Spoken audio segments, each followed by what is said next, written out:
The signal and the static. Why so much contemporary art looks the same? This is Blackbird Rook, a weekly essay on contemporary art and the culture around it. I remember walking into a gallery in the late 90s, one of those East End spaces in an old industrial unit, and finding myself in the middle of a group show. Nothing unusual about that, but as I moved around the room, a faint unease began to grow. Every work felt uncannily familiar, not because I'd seen it before, but because each piece seemed to paraphrase a better-known contemporary artist. The use of pencil or palette or geometry, all of it carried the watermark of someone else's work. It wasn't derivative in the crude sense. No one was copying. It was subtler than that, and stranger.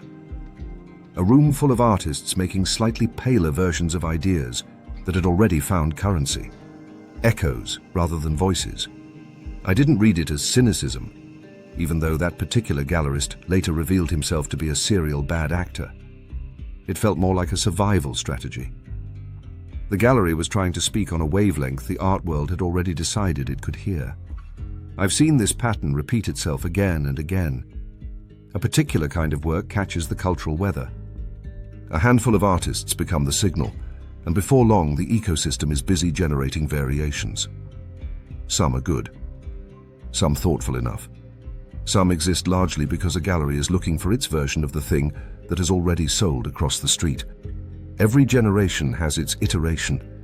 In recent years, it has been the wave of young female gestural abstraction, loose, bodily, atmospheric painting that promises a kind of instinctive sincerity at a moment when much of life feels mediated to death. At the center are artists whose work deserves its place.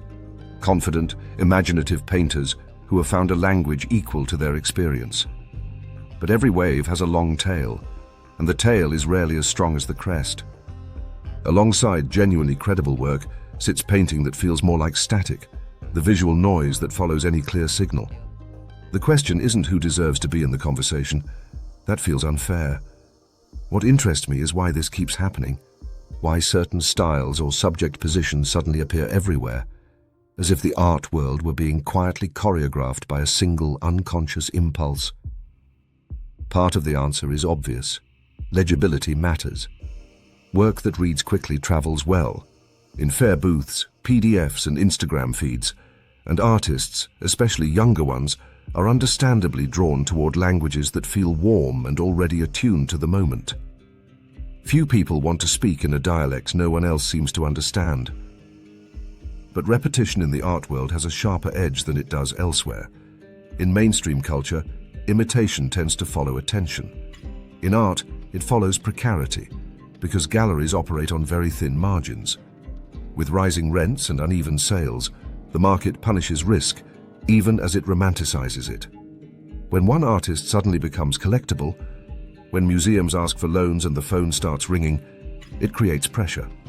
What emerges is not a conspiracy, but a drift. A gallery signs an artist whose work genuinely moves them. Another gallery sees the response and begins looking for someone who operates in the same tonal range. Students enter their MFA year and feel, consciously or not, the need to make work that speaks in the same frequency. Collectors, even the thoughtful ones, are not immune. The work that looks familiar reads as contemporary. The work that looks contemporary reads as valuable, and so the cycle continues. But to describe this as merely commercial would flatten it. Something else is happening too. Something psychological, even cultural in the deeper sense.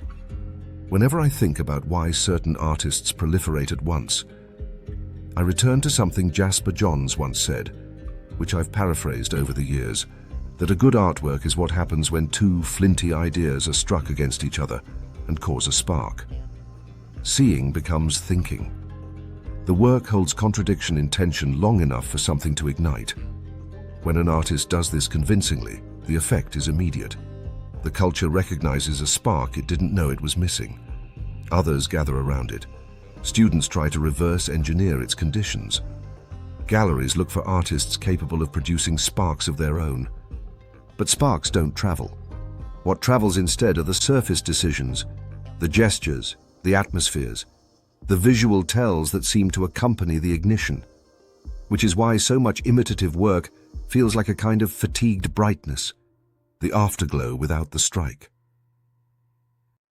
Still, the presence of echoes doesn't diminish the original, nor does it invalidate artists working seriously in adjacent ways. Often the echoes reveal something the signal alone cannot.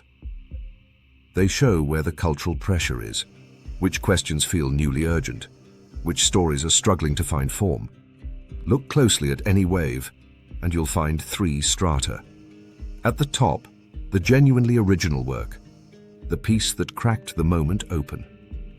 In the middle, a thoughtful cohort, artists responding to the same urgencies without merely copying their shape. And at the bottom, the static, pleasant, serviceable, occasionally decorative work that fills booths and feeds algorithms. The mistake is to treat the static as meaningless. Sometimes it's where the deeper message hides. It's where the cultural unconscious leaks out. Anxieties about embodiment, identity, visibility, value. A collective rehearsal of a feeling that hasn't yet found its language.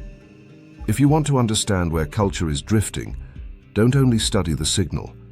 Study the work that is almost good, almost necessary, almost saying something. That's where the pressure builds. That's where the next question begins to form. Not all waves are equal. Some crash early.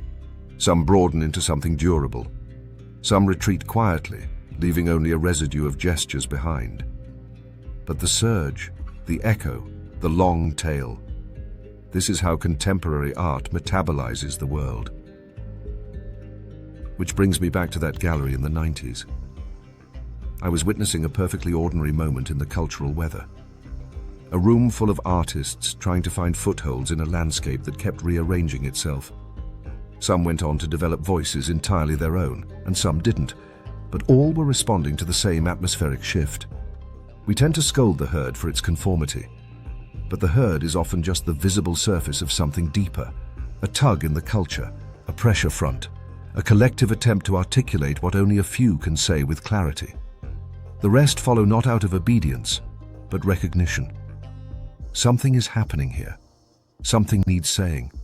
Someone has marked the air. And the rest of us, artists, galleries, viewers alike, are trying to listen.